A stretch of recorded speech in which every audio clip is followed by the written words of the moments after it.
अस्सलाम वालेकुम। आज हम पढ़ेंगे इसमें सिफ्त की इकसाम।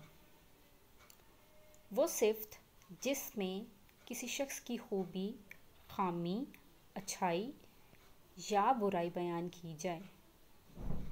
मसलन हम जब किसी शख्स की खूबी को, उसकी खामी को, उसकी अच्छाई या उसकी बुराई को बयान करेंगे तो वो इसमें सिफ्त कहलाएगा। सिफ्त का मतलब भी क्या होता है?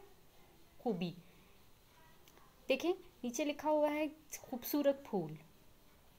यहाँ फूल मौसूफ है और उसकी खूबी क्या है कि वो खूबसूरत है। चाय मौसूफ और उसकी खूबी क्या है कि वो गर्म है।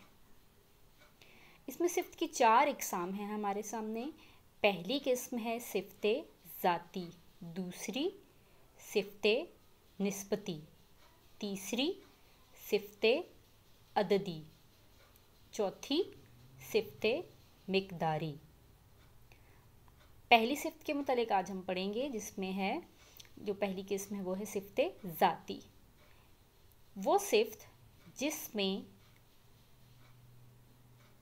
अपने मौसूफ की ज़ाती खूबी, खामी, अच्छाई या बुराई को ज़ाहिर करे। यानी कि हम सिफ्ते ज़ाती में उसकी, किसी शख्स की या किसी चीज़ की उस ज़ाती खूबी को बताएंगे जो सिर्फ़ और सिर्फ उससे ताल्लुक़ रखती है, उसकी ज़ात से ताल्लुक़ रखती है। और ये जो ज़ाती खूबी होगी या ख़ामी होगी या अच्छाई या बुराई होगी वो उसमें मुस्तकिल तौर पर पाई जाएगी। बहादुर शेर, नालायक बच्चा। बहादुर शेर में शेर मौसूफ है और उसकी खूबी क्या है कि वो बहादुर है।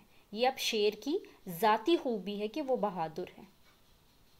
नालायक बच्चा, बच्चा मौसूफ, नालायक इसमें सिफ्ते ज़ाती हैं।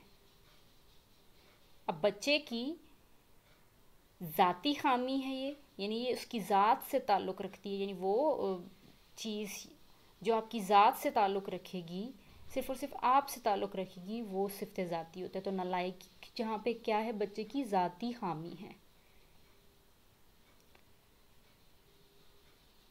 आयशा एक ज़हीन बच्ची है। बच्ची यहाँ मौसूफ और ज़हीन क्या है, उसकी ज़ाती खूबी है।